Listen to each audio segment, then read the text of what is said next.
Good morning student.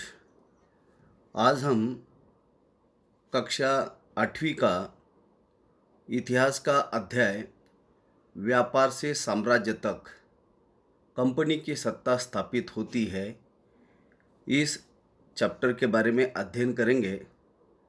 तो आज हम इसका जो पहला भाग है वो प्रस्तुत कर रहे हैं। उसके लगभग 4 वीडियो हम बनाएंगे क्योंकि ये चैप्टर काफ़ी बड़ा है। तो ये जो है औरंगजेब बादशाह की मृत्यु के बाद भारत की स्थिति किस प्रकार रहती है। आपको मालूम है कि आखिरी मुग़ल बादशाह औरंगजेब, इनका मृत्यु अहमदनगर में 1707 में हुआ और इनके मृत्यु के बाद काफ़ी ये शक्तिशाली शासक थे। उन्होंने वर्तमान भारत के बड़े हिस्से पर अपना नियंत्रण स्थापित किया था और जैसा कि आपको बताया कि 1707 में इनका मृत्यु हुआ और इनकी मृत्यु के बाद जो क्षत्रिय शासक थे ये ताकतवर होते गए। आज जो दिल्ली के तख्त पर औरंगजेब के बाद जो शासक आए उनको उन्होंने जो पैसा राजस्व देना चाहिए वो नहीं दिए, इसलिए केंद्रीय सत्ता कमज़ोर होती गई। आज दिल्ली अधिक दिन तक प्रभावी केंद्र के रूप में नहीं रही। 18वीं सदी के उत्तरार्ध तक राजनीतिक क्षितिज पर अंग्रेज नई ताकत के रूप में उभरने लगे थे। जैसा कि हम जानते हैं कि अंग्रेज पहले एक छोटे से व्यापारिक कंपनी के रूप में भारत में आए थे। शुरुआती दौर में उनका यहाँ पर कोई शासन करना, राज्य स्थापित करना ऐसा कोई उद्देश्य नहीं था। वो यहाँ जो आए थे व्यापार के उद्देश्य से आए थे। यहाँ के इलाकों पर कब्जा करने में उनकी कोई दिलचस्पी नहीं थी। तो फिर ऐसा कैसा हुआ कि एक दिन में विशाल साम्राज्य के स्वामी बन बैठे। तो हमको इस अध्याय में हमको यही देखना है कि ब्रिटिशों ने हिंदुस्तान के एक एक इलाके को पर अपना कब्जा कैसा कर लिया। अभी हम थोड़ा सा ये चित्र देखते हैं। उसमें आप देखिए ये आखिरी मुग़ल बादशाह बहादुर शाह जफर का ये चित्र है। आप देखेंगे ये बहादुर शाह जफर, इनका जन्म 24 अक्टूबर 1775 में हुआ था। थोड़ा सा उनकी पार्श्वभूमि आपको बता रहे। उनके पिता का नाम था अकबर शाह द्वितीय और माँ का नाम था लालबाई। और ये मुग़ल साम्राज्य के आखिरी बादशाह ये रहे हैं। ये उर्दू के शायर थे और आपको मालूम है कि 1857 के स्वतंत्रता संग्राम में जो सेनानी थे उन्होंने सिपाहियों का नेतृत्व किया था।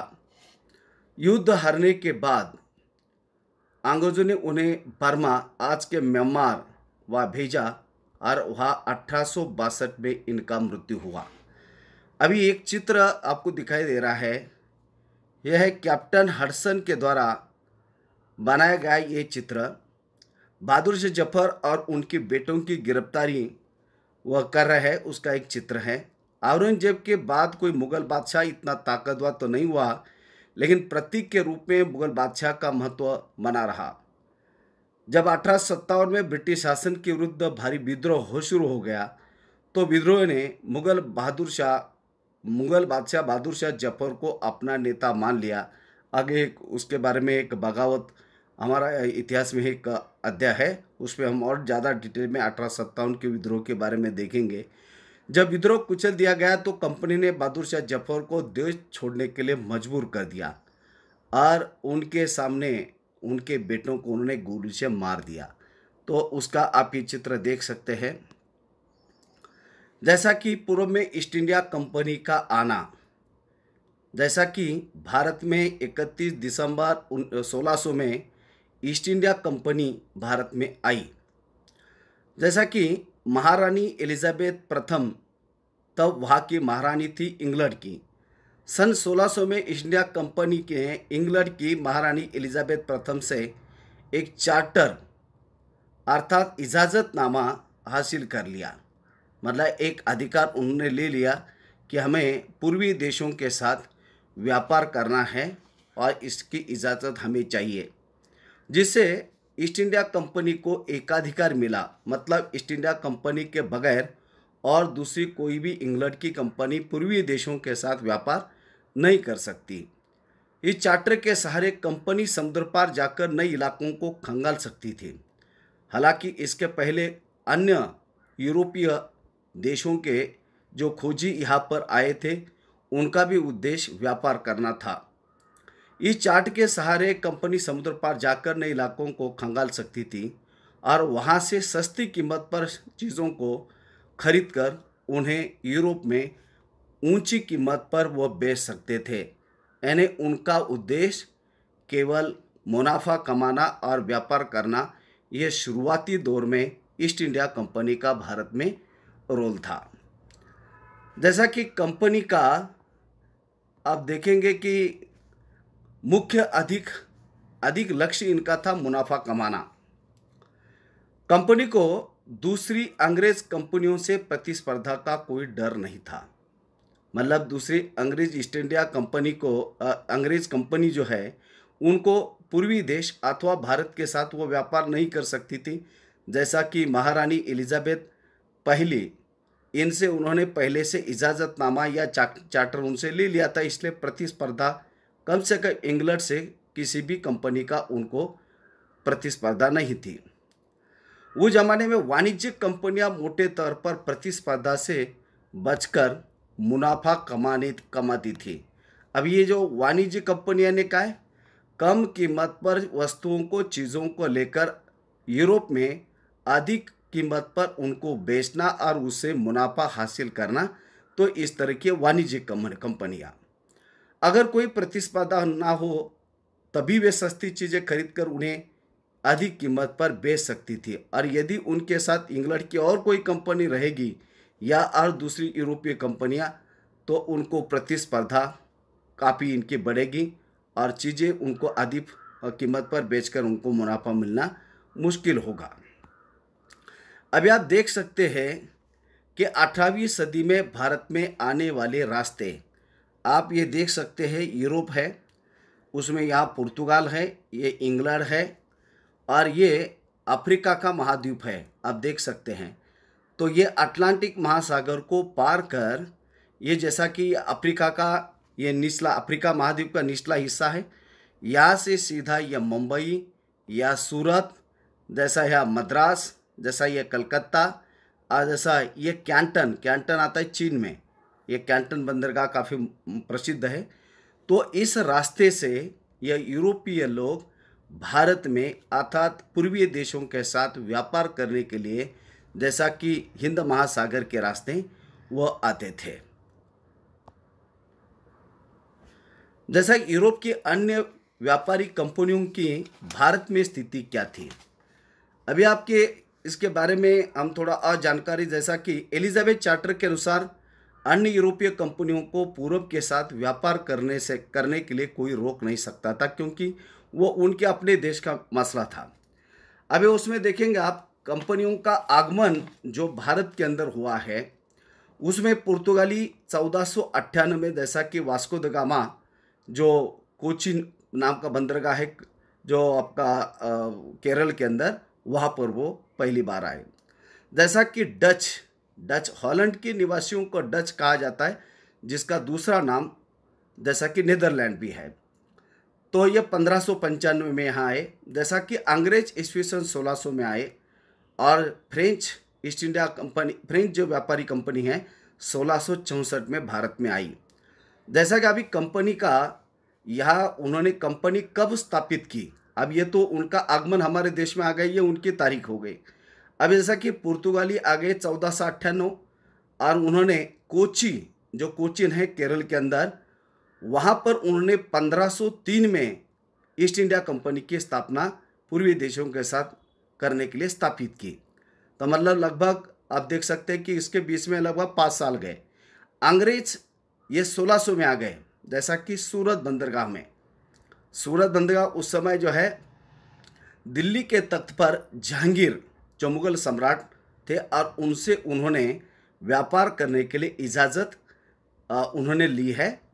तो ये जो है अंग्रेज जो है सूरत में ये आते हैं 1608 में। जैसा कि कई बार ये भी प्रश्न उपस्थित होता है कि ये मसूलीपट्टनम में आए थे, तो मसूलीपट्टनम में 1611 में उन्होंने अपनी कंपनी के लिए उन्होंने वह फैक्ट्स या वखार स्थापित की थी। लेकिन वहाँ पर सूरत का आता है पहला, मतलब उनकी ईस्ट इंडिया कंपनी का जो ऑफिस खोला गया वो। जैसा कि डच आते हैं 1602 में मसूलीपट्टनम में, लेकिन उनकी कंपनी स्थापित होती है 1605 में, यानी लगभग उनको भी 3 साल लगे। उसके बाद फ्रांसीसी आते हैं 1664 में, लेकिन 1668 यानी 4 साल के बाद वह सूरत में ईस्ट इंडिया कंपनी, फ्रांसीसी ईस्ट इंडिया कंपनी की स्थापना करते हैं। तो यह कुल मिलाकर आपको यहाँ की स्थिति जो यूरोपियन देशों की थी क्या थी, वो कब आए और उन्होंने कब कंपनी स्थापित की, इसके बारे में आपको बताया। जैसा कि जब तक इंग्लैंड के जहाज अफ्रीका के पश्चिम तट के पुर्तगालियों ने भारत के पश्चिमी तट को छूते हुए केप ऑफ गुड होप का चक्कर लगाकर हिंद महासागर पार करते, तब तक पुर्तगालियों ने भारत के पश्चिमी तट पर अपनी उपस्थिति दर्ज की थी। जैसा कि हमने आपको बताया कि वास्को द गामा 1498 में भारत में आकर जो केरल में जो हिंदू राजा था झामुरिन, उनके साथ व्यापारी संबंध उन्होंने स्थापित किए, और वो 1498, और बाद में पुर्तगालियों का जो व्यापारी प्रमुख स्थान रहा ये गोवा में रहा, और उसके बारे में आप जानते हैं। पुर्तगालियों की खोजी यात्री वास्को द गामा 1498 में उन्होंने अपनी गोवा में उपस्थिति दर्ज की। 17वीं सदी में फ्रांसीसी डच हिंद महासागर के में व्यापार की तलाश में यह आ चुके थे। जैसा कि मैंने आपको कुछ उनके ईस्वी सन बताए। जैसा भारत की चीज़ों की यूरोप में एक जैसी मांग, जिससे आपस में इन यूरोपीय कंपनियों का टकराव शुरू हो गया। जैसा कि फ्रांसीसी है, डच है, पुर्तगाली है, अंग्रेज़ है, इनके बीच में भी आपस में झगड़े हुए, कई बार लड़ाइयाँ भी हुई इनकी, क्योंकि अधिक मुनाफा कमाने के लिए सस्ती दरों पर ये चीज़ों को खरीदना चाहते थे, और इसलिए बीच बीच में आपसी टकराव भी इनका होता गया। सारी कंपनियां जो है एक ही जैसी चीज़ों को खरीदना चाहती थी जो यूरोप में उनका उत्पादन नहीं होता था। यूरोप के बाज़ारों में भारत के बने बारीक सूती कपड़े, रेशम, काली मिर्च, लौंग, इलायची और दालचीनी, इनकी ज़बरदस्त मांग थी, क्योंकि ये सभी मसाले के पदार्थ थे, उनका उत्पादन यूरोप में नहीं होता था, और इसलिए इनकी काफ़ी ज़्यादा डिमांड थी। यूरोपीय कंपनी के बीच बड़ी प्रतिस्पर्धा, जिससे यूरोपीय कंपनियों का मुनाफा कम होने लगा और चीज़ों के दाम बढ़े। उसके बावजूद भी इंग्लैंड में अथवा यूरोप में जो चीज़ें भारत से खरीदते थे उनको ऊंचे दामों पर वो बेचते ही थे। व्यापारी कंपनियों के सामने फलने फूलने का एक रास्ता था कि वे अपनी प्रतिस्पर्धा कंपनियों को ख़त्म करें। अब इनके बीच में आपसी टकराव शुरू हो गया कि ये कंपनियों को कैसा रोका जाए और हम कम कीमत पर चीज़ों को इंग्लैंड अथवा यूरोप में बेचकर अधिक मुनाफा कैसा कमा ले। तो ये स्थिति पैदा हुई। बाजार पर कब्जा करने के लिए प्रतिस्पर्धा और टकराव की स्थिति पैदा हुई। जैसा कि कंपनियों और स्थानीय शासकों, अभी ये तो कंपनियों के बीच में आपस में हो ही रहा था आपसी टकराव, क्योंकि कई सारी पुर्तगाली, डच, फ्रांसीसी और अंग्रेज़ ईस्ट इंडिया कंपनी भारत में आकर इनके बीच में जो वाणिज्यिक रूप में उनको मुनाफा जितना मिलना चाहिए था वो नहीं मिल रहा था, या अधिक ऊंची कीमत पर चीज़ें वहाँ बेच रहे थे, उससे वो मुनाफा कमा रहे थे। जैसा इंग्लैंड का हमने देखा कि वहाँ जो चार्टर था एलिजाबेथ पहली, उनसे उन्होंने जो इजाज़तनामा लिया था कि कोई और अंग्रेज़ कंपनी भारत में व्यापार या पूर्वी देशों के साथ व्यापार नहीं करेगी, लेकिन उसके बावजूद भी वो यहाँ पर महंगी चीज़ें खरीदकर उनको और ऊंचे दामों पर वो वह बेचते थे।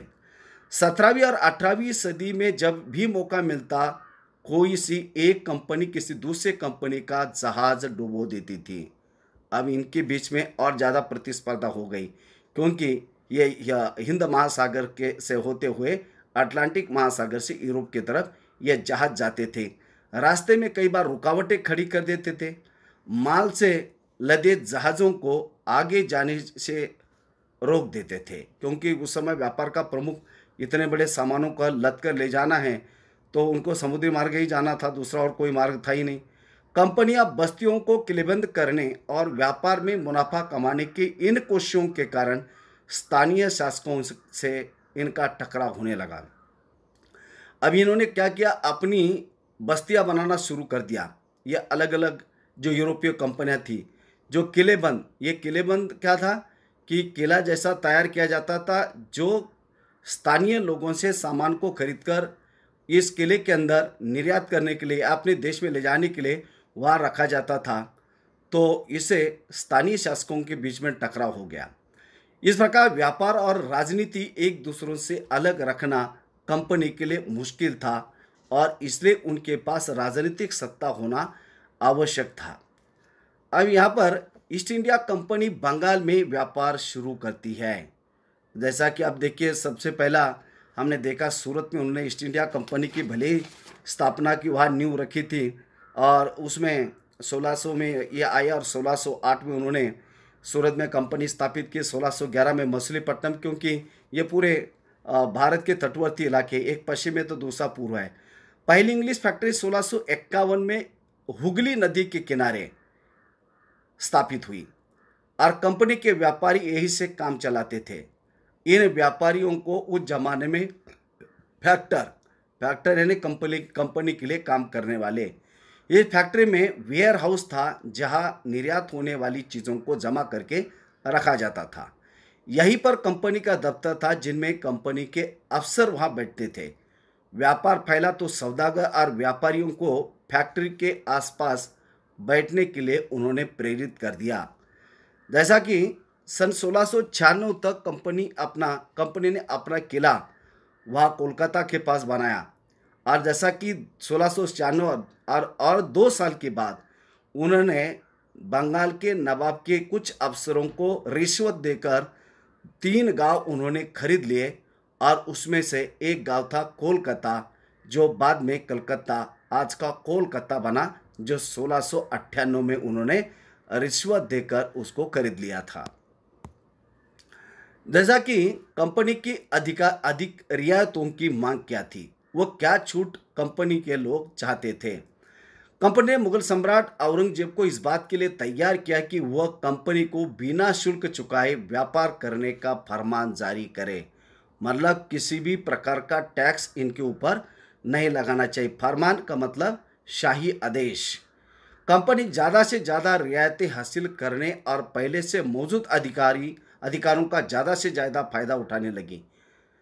उदाहरण के लिए औरंगजेब के फरमान से केवल कंपनी को शुल्क मुक्त व्यापार का अधिकार मिला था, लेकिन कंपनी के जो अफसर निजी तौर पर व्यापार चलाते थे उन्हें छूट नहीं दी गई थी और यह कंपनी के अफसरों ने शुल्क देने से इनकार कर दिया और जिसके कारण जो बंगाल के नवाब के अफसर और कंपनी के अफसर, इनके बीच में टकराव की स्थिति पैदा हुई। ऐसे में भला बंगाल के नवाब मुर्शिद कुली खान विरोध क्यों न करते, क्योंकि पहले तो कंपनी इनको किसी प्रकार का शुल्क नहीं दे रही थी, उसके बाद बड़े पैमाने पर यह कंपनी के अफसर जो चीज़ें खरीदते थे उनके ऊपर वह चाह रहे थे कि हमसे कोई किसी प्रकार का शुल्क न लगाए, लेकिन जो औरंगजेब का आदेश था कि कंपनी के जो निजी अफसर जो व्यापार करते थे उनसे शुल्क लिया जाए, और जिसके कारण इन्होंने शुल्क की मांग की, टैक्स की मांग की, तो इन्होंने मना करने से टकराव की स्थिति पैदा हुई। अभी आप देखिए, ये मद्रास के जहाज़ों का सामान, अभी आप ये देख सकते हैं समुद्र किनारा है और ये मद्रास का तटवर्ती इलाका लाती स्थानीय नौकाएं, आप देख सकते हैं ये नौकाएं, ये उस समय विलियम सिम्पसन द्वारा बनाया गया 1867 का ये चित्र है। अब ये व्यापार से युद्ध तक नवाबों के द्वारा रियायतें देना, अभी व्यापार से युद्ध तक स्थिति आ गई। अब नवाबों के द्वारा इनको इस किसी प्रकार की रियायत देने से उन्होंने मना कर दिया, तो टकराव की स्थिति पैदा हुई। 18वीं सदी की शुरुआत में कंपनी और बंगाल के नवाबों का टकराव काफ़ी ज़्यादा बढ़ गया, क्योंकि कंपनी के अफसर निजी तौर पर जो व्यापार करते थे वह कंपनी को शुल्क नहीं देना चाहते थे, लेकिन उस एक आदेश के कारण, जैसा कि आपको बताया कि फरमान में जो 3 गांव थे शुरुआती दौर में, उनके ऊपर किसी प्रकार का टैक्स उन्होंने नहीं लगाया था, और राजस्व का काफ़ी कमी आती थी, और जिसके कारण जो बंगाल का नवाब जो है काफ़ी नाराज़ हो गया था। लेकिन औरंगजेब का 1707 में मृत्यु होने के बाद ये जो बंगाल के नवाब थे वो काफ़ी ताकत वो दिखाने लगे, ताकतवर भी थे, और उस समय दूसरी क्षेत्रीय ताकतों की स्थिति भी ऐसी थी। वो भी केंद्रीय सत्ता को उन्होंने पैसा देना बंद कर दिया था। मुर्शिद कुली खां के बाद अली वर्दी खान और उसके बाद सिराज उद्दौला बंगाल के नवाब बने। आप देख सकते हैं यह मुर्शिद कुली खां, इसके अलावा अली वर्दी खां, जो आगे का भाग इनके बीच में कैसी स्थिति पैदा हो गई, और ये मीर कासिम, मीर जाफ़र, इनके भी बारे में हम जो भाग 2 के अंदर हम जिक्र करेंगे। ये सभी शक्तिशाली शासक थे और कंपनी के को रियायत देना बंद कर दिया, जिसके कारण जैसा अभी एक मुर्शिद कुली खान भी हैं, अली वर्दी खान भी है, सिराजुद्दौला भी है, तो इन्होंने बीच बीच में ये किसी भी प्रकार का शुल्क अंग्रेज नहीं देना चाहते थे, और यह वो अपनी व्यापारिक जो फैक्टर्स या लोगों को लाकर बसाना चाहते थे, और गांव भी खरीदना चाहते थे। इनको छूट भी मिली हुई थी और ये टैक्स भी नहीं देना चाहते थे, और जिसके कारण इन दोनों के बीच में यानी नवाब और दूसरा अंग्रेज ईस्ट इंडिया कंपनी के बीच में टकराव की स्थिति पैदा हुई। जैसा बंगाल में राजस्व की काफ़ी कमी आई और नवाबों को अपमानित भी करना शुरू कर दिया। अब इसके कारण नवाबों ने रियायतों को देना बंद कर दिया। रियायत यानी छूट, व्यापार का अधिकार देने के बदले कंपनी से नजराने मांगे, उसे सिक्के डालने का अधिकार नहीं दिया। मतलब कंपनी को उनके अपने सिक्के बनाने का अधिकार उन्होंने नहीं दिया, और कंपनी पर धोखाधड़ी का आरोप लगाया, और उन्होंने दलील दी कि उसकी वजह से बंगाल सरकार का राजस्व कम होता जा रहा है और नवाबों की ताकत कम पड़ रही है, क्योंकि इन्होंने किसी प्रकार का टैक्स बंगाल के नवाबों को वो नहीं दे रहे थे। लेकिन जब 1707 में औरंगजेब बादशाह का मृत्यु हो गया और उसके बाद उनके बाद जो भी शासक आए वो इतने शक्तिशाली नहीं थे ताकि वो बंगाल का नवाब जैसा कि अवध के नवाब तो इनके ऊपर जोर ज़बरदस्ती करके राजस्व वसूल कर सके। तो इसलिए उन्होंने कहा कि आपको टैक्स देना पड़ेगा, क्योंकि काफ़ी जो है बंगाल सरकार को राजस्व कम मिल रहा है और नवाबों की ताकत भी जो है कम पड़ रही है। हमारे पास पैसा नहीं है, सैनिकों को देने के लिए पैसा नहीं है, और आपको ये देना पड़ेगा। तो कंपनी टैक्स चुकाने को तैयार नहीं थी। कंपनी के अफसरों ने अपमानजनक चिट्ठियाँ लिखी और उनके अफसरों को अपमानित करने का प्रयास किया। यानी बंगाल के जो नवाब के अफसर थे उनको अपमानित किया, बंगाल के नवाब को अपमानित किया, इस तरह की चिट्ठी लिखना शुरू कर दिया, और जिसके कारण और इनके बीच में टकराव की स्थिति पैदा हुई। अब ये कंपनी क्या चाहती थी, जैसा कि कंपनी का कहना था कि नवाब के अफसर बेतुकी मांग कर रहे हैं और कंपनी का व्यापार तबाह हो चुका है। जैसा कि वो अलग उनको स्वतंत्र नजराने मांगते थे, चीज़ें मांगते थे, और वो काफ़ी हमको परेशान कर रहे हैं, ऐसा उनका कहना था। नवाब शुल्क हटा दे तभी व्यापार बढ़ेगा, गांव खरीदने होंगे, किलों का निर्माण करना होगा, और यह टकराव दिन प्रतिदिन गंभीर होता गया और अंततः इसकी परिणति आगे आने वाले भाग 2 में हम देखेंगे 1757 की प्लासी की लड़ाई में हुई। अब ये हम एक देखेंगे चित्र रॉबर्ट क्लाइव का है। अब इनके बारे में थोड़ा जानना हमारे लिए ज़रूरी है। 29 सितंबर 1725 में इनका जन्म इंग्लैंड में हुआ था। इन्हीं को ब्रिटिश साम्राज्य का संस्थापक माना जाता है और इनका 27 में उनका जन्म हुआ था। 18 वर्ष का आयु में यह मद्रास के बंदरगाह पर क्लर्क बनकर ही आए थे, और यही से इसके ईस्ट इंडिया कंपनी के साथ जीवन का आरंभ होता है। रॉबर्ट क्लाइव बड़ा बुद्धिमान, राजनीतिक मामलों में चतुर और दृढ़ प्रतिज्ञ व्यक्ति था। अपने देश के बारे में अपूर्व भक्ति, कठिन परिस्थितियों में भी मार्ग निकालने की क्षमता, शक्ति और पराक्रम द्वारा उसने भारत में ब्रिटिश साम्राज्य की नींव रखी है। तो ऐसे ये रॉबर्ट क्लाइव के बारे में इस तरह की जानकारी है। और हम पार्ट 2, अभी हमने इसमें कोई आपको प्रश्न नहीं दिए, लेकिन जैसे पूरे पार्ट होंगे लगभग 4 खंडों में, 4 भागों में हम यह अलग अलग वीडियो तैयार करेंगे, क्योंकि काफ़ी बड़ा चैप्टर है। तो इसलिए यह वीडियो आप देखें। धन्यवाद।